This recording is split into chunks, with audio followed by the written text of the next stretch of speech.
આજે બીનાની રસોઈમાં બનાવી રહ્યા છીએ આપણે વધેલી તુવેર દાળની વઘારેલી ખીચડીમાંથી હાંડવો. તો આપણે ખીચડી, ચણાનો લોટ, આદુ મરચાં અને મેન્શન કરેલા બધા જ મસાલા ખાટી છાશ સાથે નાખી અને આપણે એનું એક બેટર ખીરું તૈયાર કરીશું. અને વધેલી ખીચડીમાંથી થાય છે તો દિમાગમાં કંઈક સારી વાતો મૂકીએ. ચલો, બીનાની રસોઈમાં મળશે રસોઈથી પણ ઘણું બધું. તો હું તમને એક આજે વાત કહેવા માગું છું. એક માછીમાર હતો અને એ વહેલી સવારે રોજ માછી પકડવા જતો હતો. એક વખત થોડો વધારે વહેલો ઉઠ્યો હતો અને અંધારાથી એ જંગલ સાઈડ જતો હતો.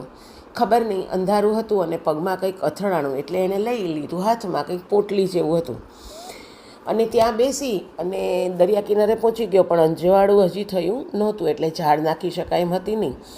તો એણે એક એક કરી અને એના હાથમાં જે પોટલી હતી એમાંથી શેપ વગરના એવા પથરા જેવું એને ફીલ થયું.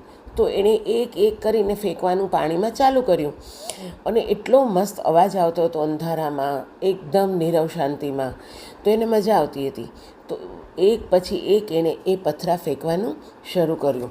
પોટલીમાંથી જ્યારે લાસ્ટ પથ્થરો એણે ઊંચો કર્યો અને બરાબર સૂર્યનું કિરણ એના પર પડ્યું, એને જોયું, ઓહ, આ તો ખૂબ જ કિંમતી હીરા હતા પોટલીમાં અને મેં તો બધા ફેંકી દીધા.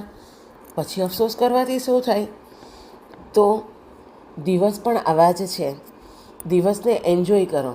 વધેલી ખીચડી તો વધેલી ખીચડી, એમાંથી પણ કંઈક બેસ્ટ બનાવવું એ બીનાની રસોઈનું કામ છે. તમે બધા જ બીનાની રસોઈને ખૂબ જ બધાને શેર કરો, સબસ્ક્રાઈબ કરો અને લાઈક કરીને કોમેન્ટ કરો. Take care.